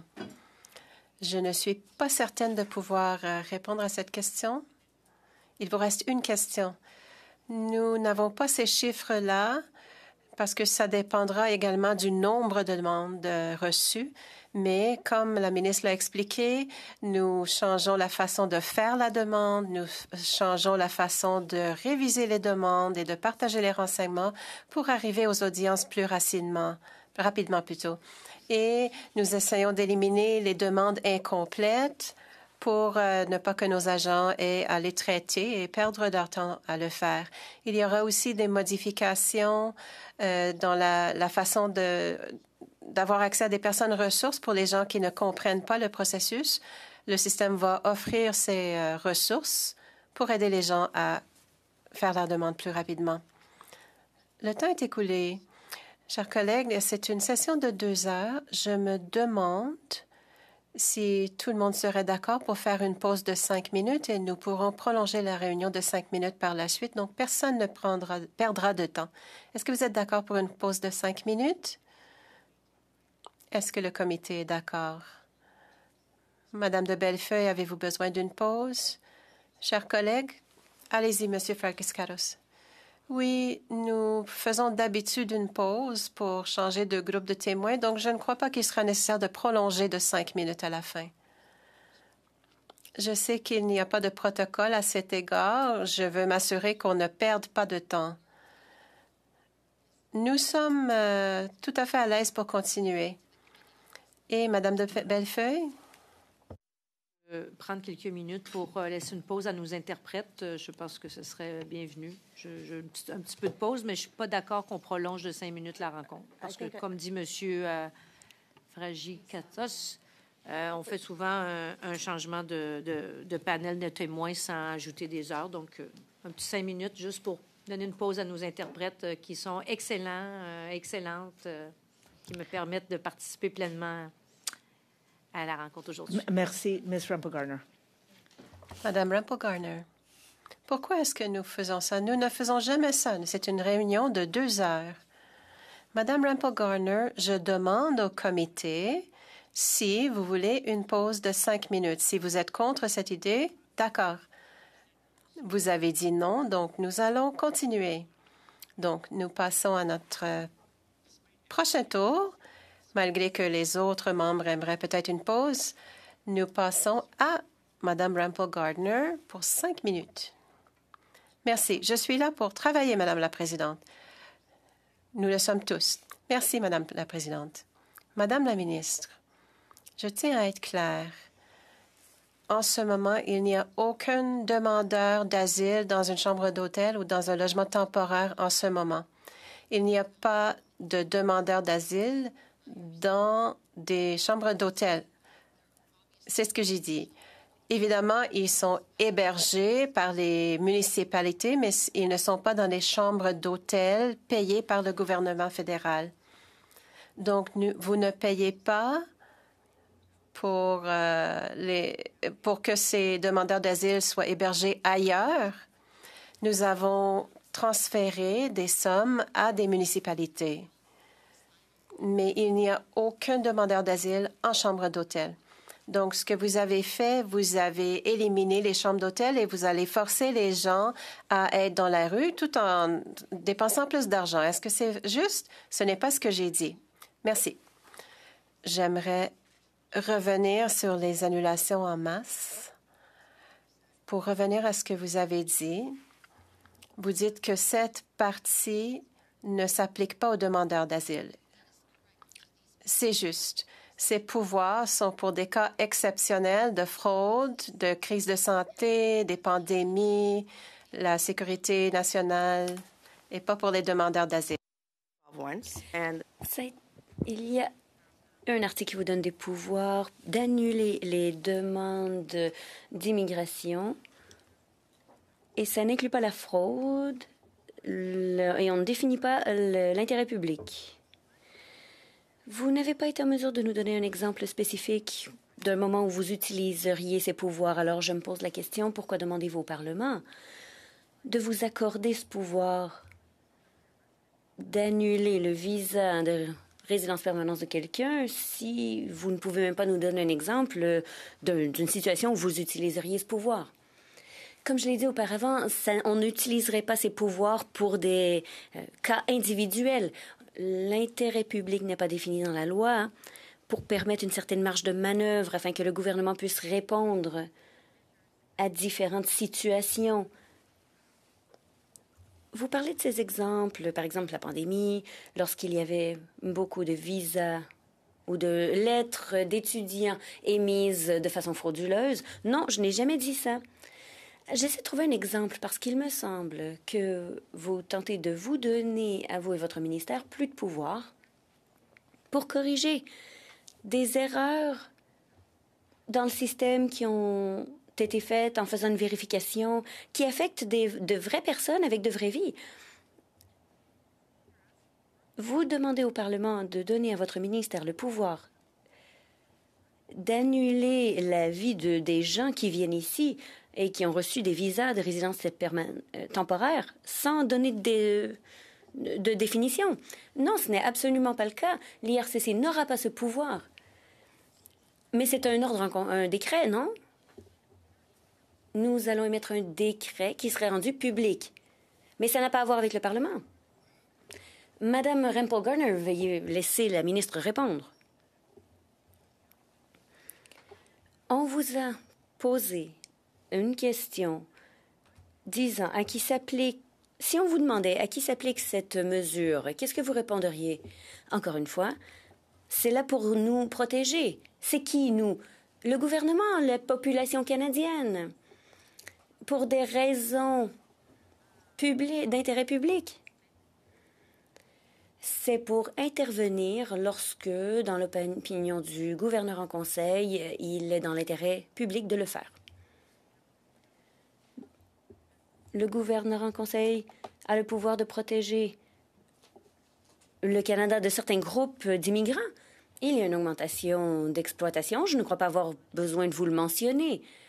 Nous avons tiré plusieurs leçons de la pandémie de COVID. Nous avons vu les écarts dans notre système. Pourquoi punir les victimes de traite de personnes?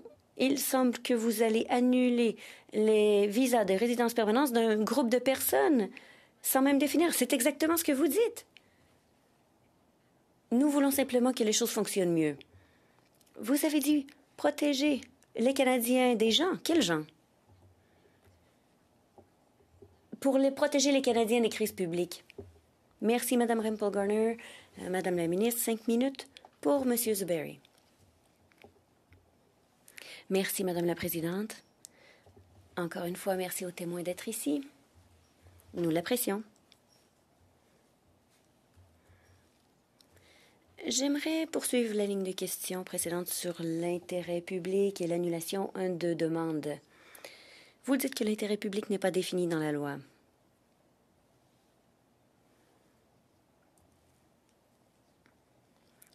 Y a-t-il une définition générale de l'intérêt public qui est acceptée en général par les tribunaux, par exemple, ou dans l'immigration générale? Nous avons décidé de ne pas définir l'intérêt public dans la loi afin de donner une marge de manœuvre au gouvernement à réagir dans des circonstances imprévisibles. Évidemment, je ne peux pas prédire ces circonstances. C'est la raison pour laquelle on dit qu'elles sont imprévisibles. Mais c'est aussi la raison pour laquelle nous avons cette mesure dans le projet de loi. Tout cela vise à protéger l'intérêt public, incluant la protection de l'intégrité du système d'immigration, la sécurité, la santé des Canadiens, la sécurité de nos frontières, répondre à des urgences à grande échelle ou autres scénarios imprévisibles. Chaque utilisation de ces pouvoirs serait décidée par le gouverneur en conseil après avoir été considéré plutôt chaque facteur et protéger les conséquences sur les gens et protéger aussi les gens dans leurs droits accordés par la Charte. Chaque décret sera publié dans la Gazette du Canada qui publiera tous ces renseignements. Alors, vous dites que ça serait défini par un décret? Oui, exactement. Vous avez aussi donné une liste de dossiers qui pourraient soulever l'utilisation de ce pouvoir. La portée est donc très étroite de cette disposition. C'est correct? C'est l'intention d'être étroite. Par exemple, comme la COVID, ça nous aurait permis de faire les choses différemment à cette époque. Alors, dans une situation exceptionnelle,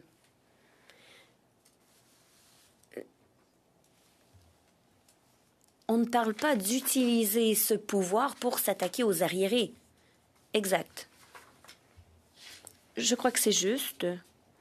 Personnellement, ça ne devrait pas être arbitraire. L'utilisation de cette disposition n'est pas censée être arbitraire. Absolument pas. Y a-t-il autre chose que vous aimeriez ajouter sur l'intérêt public, cette disposition, que vous aimeriez définir? Simplement pour réitérer, pour ceux qui s'inquiètent vraiment, il ne s'agit pas ici d'annuler des demandes d'asile en masse. Il ne s'agit pas d'annuler des cas, des dossiers individuels. Ce pouvoir n'appartient pas à la ministre. Ce pouvoir appartient au gouverneur en conseil. Et nous avons la chance au Canada d'avoir un gouvernement et un système d'immigration, une population. C'est vraiment un privilège d'être ici devant vous aujourd'hui et de parler de ces mesures. Nous voulons nous assurer de protéger les droits des gens tout en protégeant l'intégrité de notre système d'immigration. Je souligne l'importance de protéger les droits des Canadiens et de créer des lois qui demeureront dans le temps. Vous êtes la ministre de l'Immigration. Vous créez des lois qui perdureront avec des dispositions qui, oui, accordent de grands pouvoirs, mais qui sont limitées dans leur portée.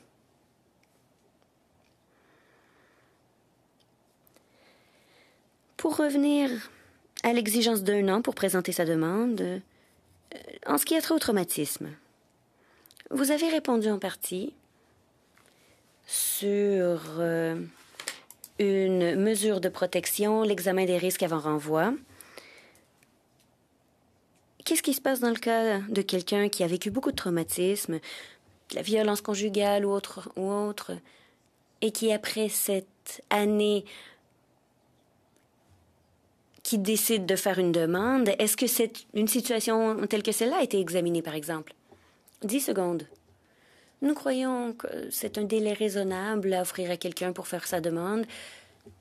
S'il y a la possibilité de documenter sa situation, demander l'aide pour le faire, et cela sera examiné par des gens qui seront formés pour cela.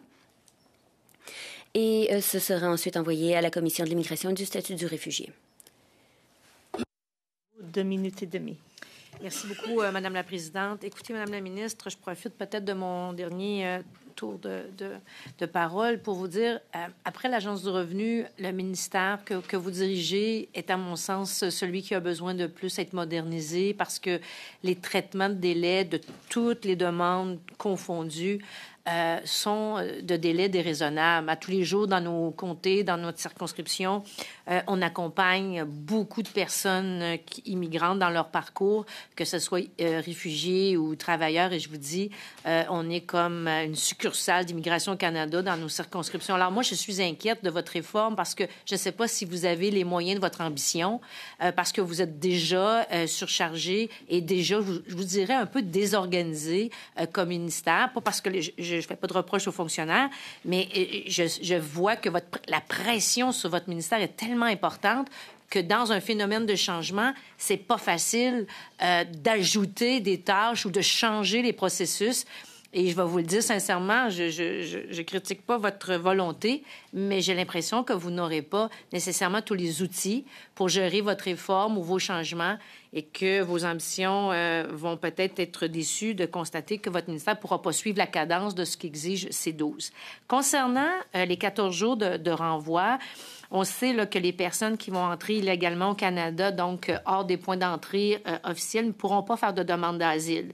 Puis ceux qui se feront prendre là, moins de 14 jours après leur entrée, s'ils proviennent des États-Unis, dans le fond, ils vont être retournés aux États-Unis là, en vertu de l'entente sur les tiers payeurs sûrs. Mais ceux qui vont se faire prendre après 14 jours, donc techniquement, devraient être retournés à leur pays d'origine. Dites-moi, sur le plan technique, là, de la façon que le projet de loi a été rédigé, est-ce qu'on est certain que ça va permettre d'éviter que des personnes soient renvoyées dans un pays où elles risquent de subir des préjudices et si ces derniers se retrouvent sur le territoire après 14 jours? 30 seconds. OK, non, merci. Comme j'ai dit en avant, toute personne touchée par ces nouvelles interdictions aura accès à un examen. Je peux aussi vous dire qu'on est en train de moderniser le système d'immigration. On engage à offrir des services modernes, accès sur les clients et ici, aussi il y a des nouvelles technologies numériques transforment les services pour simplifier les processus de demande. Alors, j'espère qu'on fait beaucoup maintenant. Et, ils ont commencé, mais on est en train de moderniser, de digitiser, de faire beaucoup de choses que j'espère que va simplifier le processus, mais aussi nous aide avec... Merci, Madame de Bellefeuille. Merci, Ministre Diab. Next, we have 5 minutes. Merci, Madame la Ministre. Maintenant, 5 minutes pour Monsieur Menegakis. Madame la Ministre, êtes-vous d'accord avec votre prédécesseur sur le fait que les États-Unis, les pays des G7 et des ententes de pays sûrs qui sont appropriés pour les demandes d'asile? Alors, vous êtes d'accord? Les autres pays du G7 sont des démocraties sécuritaires, oui ou non? Je suis ici pour parler du C12. Moi aussi, c'est la raison pour laquelle je suis ici. Merci. Avec les 5 pays, nous partageons toutes sortes de renseignements lorsque l'on vérifie les antécédents des demandeurs. Ce sont des démocraties sûres, alors. Le G7, je parle du G7. Moi, je parle du groupe des 5. Le G7 et les pays de l'Union européenne, c'est ma question. On peut se tourner vers Affaires mondiales, si vous voulez. Est-ce que le C12 pourrait retirer des demandes des pays du G7 et de l'UE? Nous avons un accord avec les États-Unis parce que nous avons la plus longue frontière territoriale avec eux. Je comprends. Mais on n'empêche pas les demandes des pays du G7 et les pays de l'UE. Tous ces pays ont un système juridique qui est égal à celui du Canada. Encore une fois, nous travaillons avec tous les pays du G7, évidemment. Est-ce que ça ne serait pas utile d'avoir cela écrit dans la loi? Encore une fois, c'est une étude ici que le comité fait et vous avez la possibilité de faire vos recommandations. Nous sommes ici pour 2 heures. Je vous pose la question. Qu'en pensez-vous? N'êtes-vous pas d'accord? Ça devrait être dans la loi? Et il faudrait aussi regarder plutôt le G7 et les nations de l'UE comme on considère les États-Unis. Ce sont des pays sûrs. De faire une demande d'asile ne vous garantit pas de pouvoir rester au Canada. Il faut prouver qu'il y a vraiment une base pour cette demande, par exemple les craintes de persécution, et c'est au cas par cas. Il y a beaucoup d'arriérés. Vous voulez diminuer les fraudes, les demandes de fraude qui sont des fraudes. Si vous voulez arriver ici du Portugal, de l'Angleterre, de la Grèce, on parle de démocratie, comment pouvez-vous demander d'être réfugié de ces pays? C'est au cas par cas. D'accord. Pour les calculs, les annulations, plutôt en masse. Dites-vous que vous voulez punir les victimes de fraude? L'IRCC n'est pas là pour punir quiconque. Nous ne sommes pas les tribunaux, nous n'appliquons pas non plus la loi sur le territoire. C'est la raison pour laquelle vous avez des territoires provinciaux les forces policières, nous avons la SFC. Vous êtes ministre de la Couronne, responsable de IRCC, responsable du système d'immigration de ce pays. Vous faites aussi partie d'un gouvernement qui a complètement échoué auprès des Canadiens et Canadiennes sur le dossier de l'immigration. Simplement en regardant les arriérés, le nombre de personnes, de bonnes personnes qui attendent d'obtenir une réponse. Tous nos bureaux sont inondés partout au pays. Il y a des arriérés. Et lorsqu'on demande une suggestion sur la façon d'améliorer ces arriérés, toute suggestion et commentaires sont accueillis. Mais vous ne l'avez pas montré, avec tout le respect que je vous dois. On parle d'amendements ici en ce comité et vous avez discuté de certains amendements avec les néo-démocrates et vous allez voter contre les nôtres. Avec le parcours, le bilan de votre prédécesseur, on voit que vous n'allez pas écouter nos amendements. Nous représentons tous les Canadiens, pas seulement vous. Oui, je suis député tout comme vous et tous les autres. Nous n'avons tous qu'une seule voix. Alors, on vous fait des suggestions. On parle des pays du G7 et de l'UE. Et il est ridicule de prétendre qu'ils ne devraient pas être traités de la même façon que les États-Unis. Vous n'êtes pas d'accord avec cette déclaration? Encore une fois, les demandes d'asile sont gérées au cas par cas. Savez-vous combien de personnes sont ici et ont un dossier criminel? Voilà des données qui sont essentielles pour ce comité. Il y a des demandeurs d'asile qui ont des dossiers criminels. Encore une fois, c'est la raison pour laquelle il y a le secteur de l'application de la loi. Combien de personnes sont dans ce pays actuellement que vous avez laissé entrer? Merci, M. Menegakis. Merci, Madame la ministre. Il nous reste Madame Sodi pour 5 minutes. Merci, Madame la ministre, de toujours répondre à nos questions de si bonne façon. J'aimerais poser une question à M. McCrory. Désolée si j'ai mal prononcé votre nom de famille. Le projet de loi C-12 et les améliorations dans les opérations. Nous savons que les travailleurs de première ligne, les agents de la SFC sont vraiment essentiels pour la protection de notre frontière. Nous vous remercions de votre travail. Comment est-ce que le C-12 affectera vos opérations quotidiennes et qu'est-ce que ces changements apporteront comme amélioration dans votre travail? Madame la Présidente, merci pour la question. L'exemple que j'aimerais utiliser, c'est le bon travail fait par qui doit être fait par la ministre. Nous avons un rôle sur les vérifications de sécurité, le triage. C'est un rôle que je partage avec mes collègues à IRCC. Ces demandes peuvent maintenant être renvoyées à la Commission de l'immigration et du statut de réfugié. Ça diminue le travail en ayant le fait du bon travail qui est fait. Ça nous permettra de faire notre travail d'une meilleure façon encore dans les vérifications, par exemple, mais on s'assurera aussi que la CISR pourra être plus efficace, ce qui profitera à plusieurs personnes.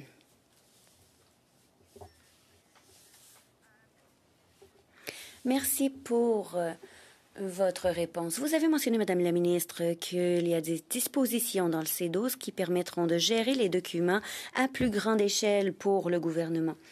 Est-ce que ça pourra éviter les prochaines crises, par exemple, nous aider plutôt au cours de prochaines crises, par exemple, comme lors de la pandémie? Et alors, de quoi est-ce que ça aurait l'air en pratique?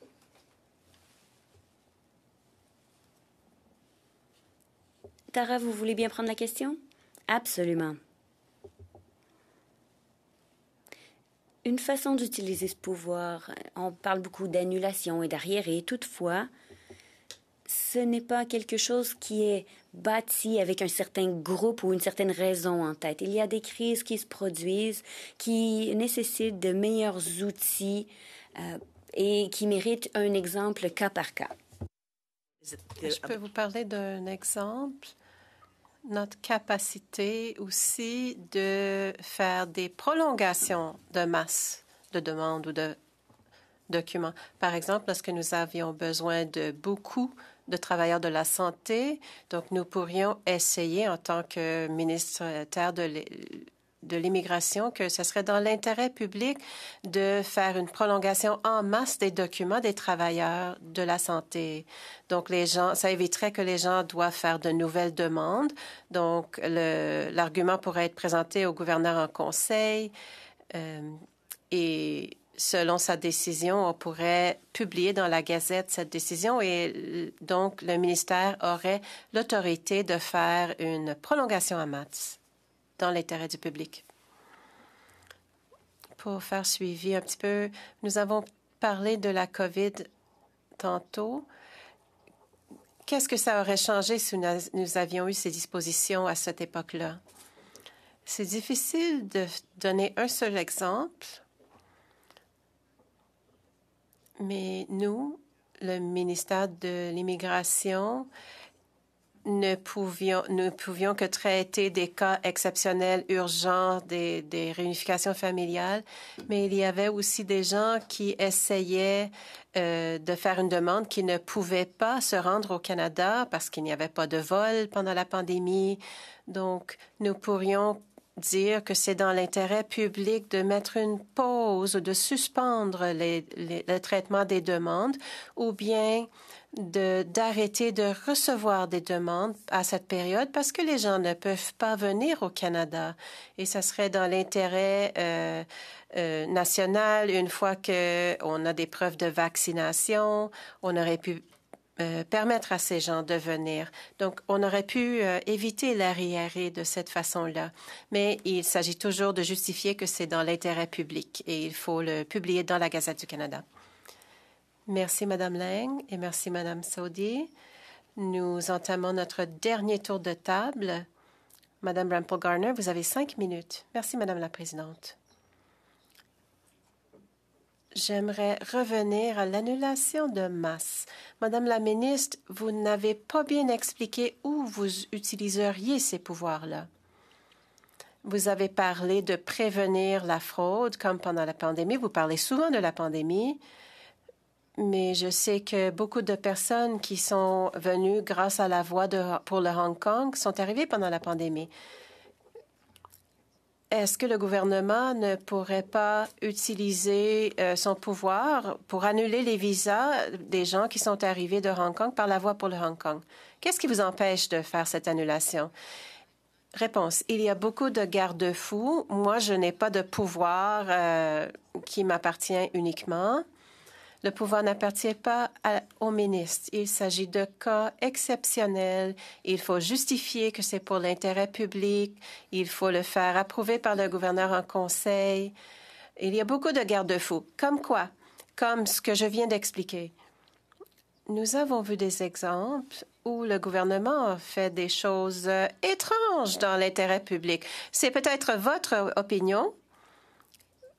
Un de vos anciens collègues a parlé d'utiliser des chars contre les gens. Donc, je veux savoir qu'est-ce qui vous empêche d'utiliser ces pouvoirs en masse pour annuler tous les visas des gens qui sont arrivés de Hong Kong par la voie pour le Hong Kong. Encore une fois, ce ne sont pas des pouvoirs pour faire des annulations en masse. Mais vous venez de dire que vous pouviez faire des annulations en masse.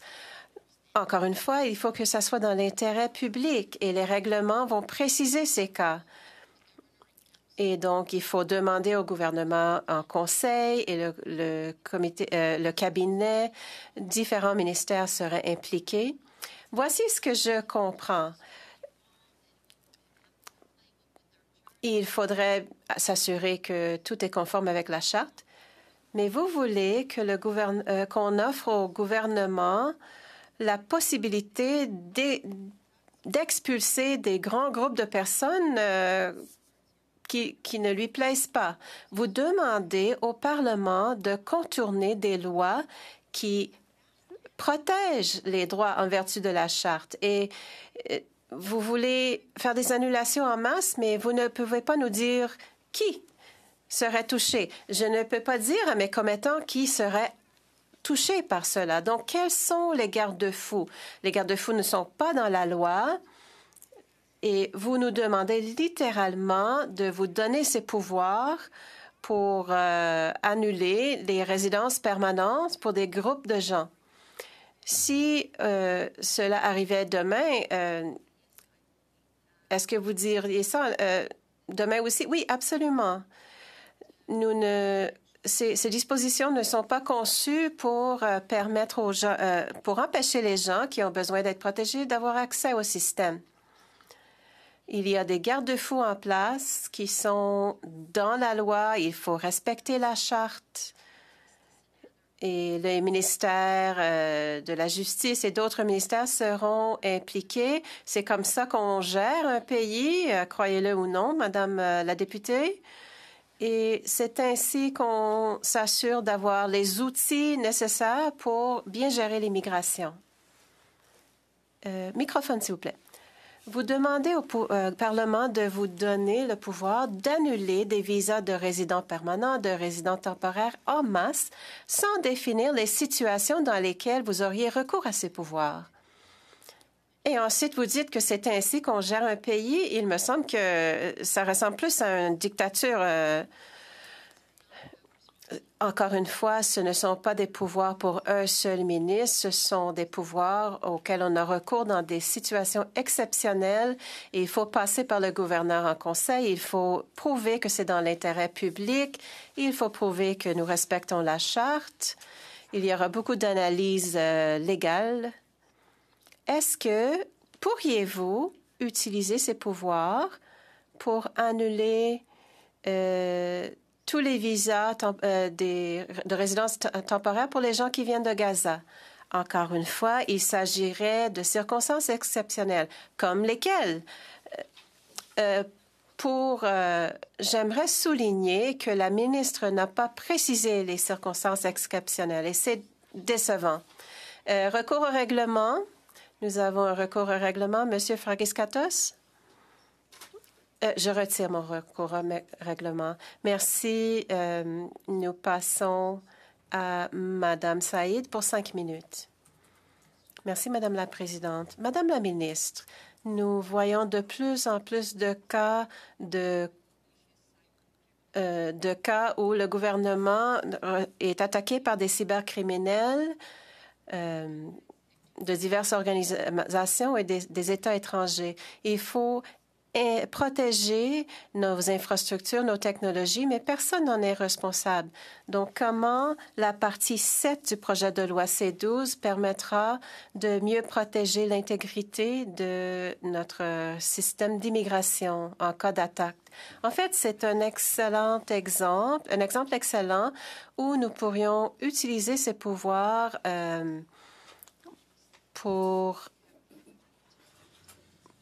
traiter de ces genres de situations.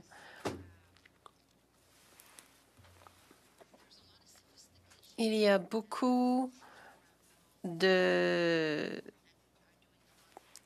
d'activités criminelles sophistiquées. On parle d'exploiter les technologies. Et chez IRCC, nous avons de nouvelles technologies numériques qui transforment nos services pour simplifier nos processus, mais servent aussi à mieux identifier ces menaces. Et nous travaillons avec nos partenaires, la CRS, ASFC, nos partenaires dans le groupe des 5, les États-Unis, le Royaume-Uni, l'Australie, la Nouvelle-Zélande et le Canada est le 5e pays. Et donc, nous partageons des renseignements entre nous lorsque nous traitons les demandes. Je ne sais pas si quelqu'un aurait quelque chose à ajouter. Oui, allez-y. Madame Lang. Une cyberattaque est un exemple de situation où nous pourrions faire valoir que c'est dans l'intérêt public de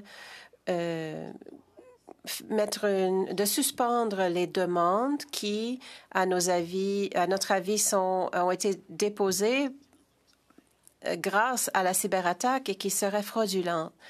Donc, dans ce cas, nous pourrions demander au gouverneur en conseil de suspendre ces demandes le temps de faire une enquête dans le ministère pour bien analyser les demandes et nous assurer qu'il s'agit de demandes valides ou bien s'il y a un aspect de criminalité organisée impliqué. Donc, c'est un excellent exemple de l'utilisation de l'autorité de masse. Pour être certain d'avoir une reddition de comptes et de pouvez-vous nous expliquer le processus que les ministres devront respecter? Quelles seraient les différentes étapes pour assurer une reddition des comptes et une transparence? Réponse. Nous travaillerions de façon horizontale entre les différents ministères et les partenaires provinciaux. Par exemple, s'il y a des demandes liées au niveau provincial, nous établirions la justification. Il faut tenir compte des clients vulnérables, la sécurité, les intérêts publics et donc le gouverneur en conseil pourra décider et cette décision serait publiée dans la Gazette du Canada. Ensuite, les demandeurs visés recevraient un courriel du ministère et le courriel dirait que le document n'est plus valide, mais ça ne toucherait pas le statut de la personne. La personne reçoit son statut de ASFC en arrivant et il y a des règles et des procédures distinctes pour cela. Donc, à ce moment-là, le demandeur aurait l'occasion de revenir et nous dire qu'il s'agit peut-être d'une erreur de se retrouver sur cette liste-là. Évidemment, nous choisirions soigneusement les noms des personnes ciblées. Et il y a aussi la possibilité de revenir sur la décision et de s'ajuster. Nous pourrons toujours faire des ajustements tout au long du processus. Merci. Merci, Mme Zaïd et Mme Lang. Vous avez 2 minutes et demie. Merci beaucoup, Madame la Présidente. On va revenir, Madame la Ministre, si vous le voulez bien, aux personnes qui vont faire une demande après 14 jours de présence ici au Canada. Je voudrais savoir comment vous allez évaluer la présence sur le territoire, et quelles sortes de preuves que vous allez demander avant de vérifier s'il était ou non présent sur le territoire pour une durée de période de 14 jours.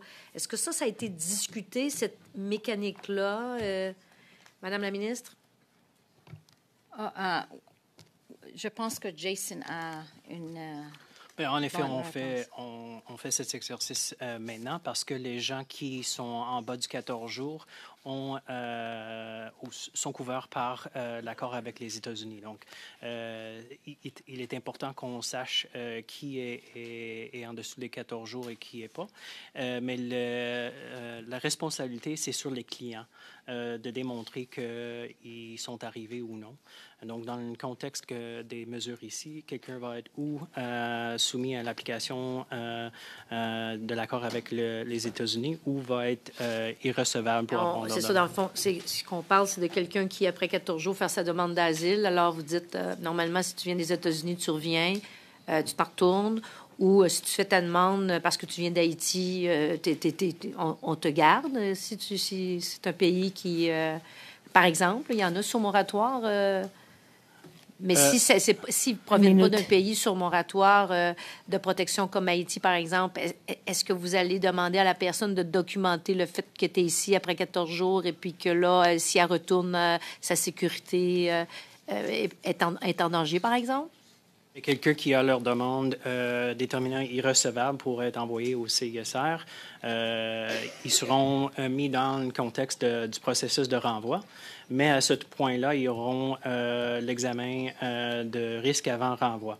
Okay. Donc, c'est là où on va regarder leurs risques, on va déterminer s'ils ont besoin de protection. Puis là, je m'excuse, mais c'est tout ce processus-là, parce qu'on le sait, écoutez, moi, je suis impressionnée des délais déraisonnables de traitement des dossiers, là. On parle d'un humain qui arrive, là, puis qui est au Canada depuis 14 jours, puis il fait la demande de statut. Vous lui dites, ben là, c'est irrecevable, mais il demande l'évaluation de risque avant renvoi.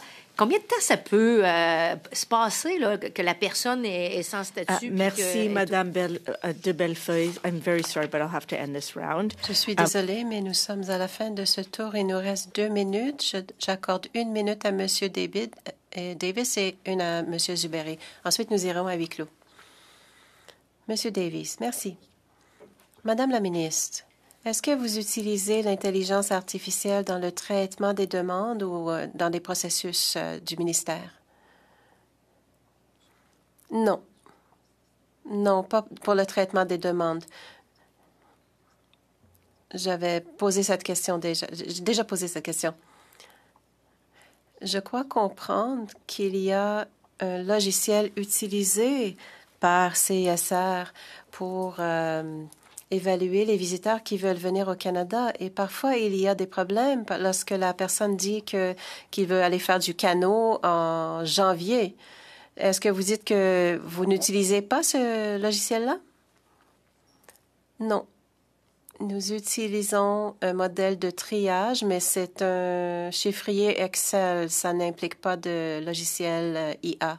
Merci, M. Davis et Mme Lang. M. Zuberi, vous avez 1 minute. Merci encore à tous d'être des nôtres. J'aimerais vous poser des questions sur le partage des renseignements.